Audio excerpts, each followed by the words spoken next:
महायुतीची सत्ता लातूर जिल्हा परिषदवर स्थापन होईल अशी अपेक्षा आहे, काय सांगा? अपेक्षा नाही, 100% लातूर जिल्हा परिषद भारतीय जनता पार्टी, राष्ट्रवादी, अजितदादा गट आणि शिवसेना यांची महायुती निश्चितपणे आपण, कारण 30चा आकडा आहे त्याच्या पुढे आम्ही गेलेलो आहे. तर जिल्हा परिषदचा अध्यक्ष आणि उपाध्यक्ष हे भारतीय जनता पार्टी, राष्ट्रवादी आणि अजितदादा आणि शिवसेना यांची महायुतीची स्थापन होईल. निलंगा मतदारसंघात एकंदरीत काय चित्र आहे, कशा पद्धतीने ही निवडणूक झाली? निलंगा, शिरवानपाळ, देवणी तिन्ही तालुक्यामध्ये भारतीय जनता पार्टीची सत्ता आलेली आहे.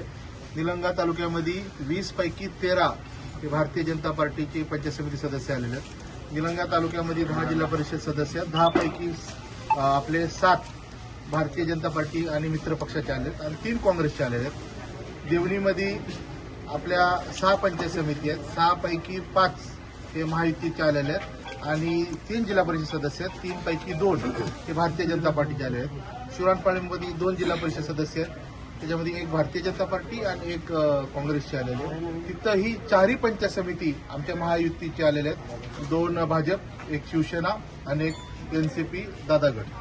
बरं, कुठल्या अशा जिल्हा परिषद गट आहे जिथे ती कटाकटी लढत चालली आणि शेवटपर्यंत त्याचा निकाल जो आहे तो आपल्याला अपेक्षित आहे असं? अनपेक्षित थोडं वाईट वाटतं. अनेक ठिकाणी 3 जागा इथल्या गेलेल्या आहेत. सर्वात प्रथम जो बोरोळ जिल्हा परिषद गेली, ती बोरोळ जिल्हा परिषद फक्त 23 मतांनी गेली.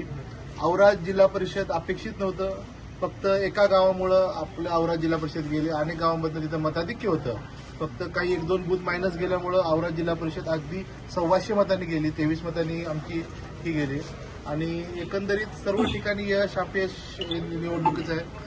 पण एकंदरीत तिन्ही ठिकाणी भारतीय जनता पार्टीचा ठिकाणी आमचा सभापती बसतोय, ह्याचा एक मनस्वी आनंद आहे. आणि खऱ्या अर्थाने आज आदरणीय लातूर जिल्ह्याचे प्रणेते म्हणा, निर्माते म्हणा, आदरणीय शिवाजीराव पाटील निलंगेकर साहेब यांची जयंती आहे. त्यांच्या जयंतीच्या निमित्त आज हा निकाल लागला आहे आणि खऱ्या अर्थाने निलंग्याच्या मातीने या स्वाभिमानाने कुणाच्या हातात हा मतदारसंघ आणि तालुका द्यायचा आहे त्यांनी स्पष्ट बहुमत दिल्यामुळं एक आदरणीय दादासाहेबांना आदरांजली वाहून आज सर्व मतदार बांधवांचे मी खूप खूप आभार व्यक्त करतो. लातूर जिल्हा परिषद गटातून काँग्रेसचे जे उमेदवार आहेत सुरेंद्र धुमाळ यांनी कंट्रोल युनिट जो बदलला गेला असा आरोप केला आहे.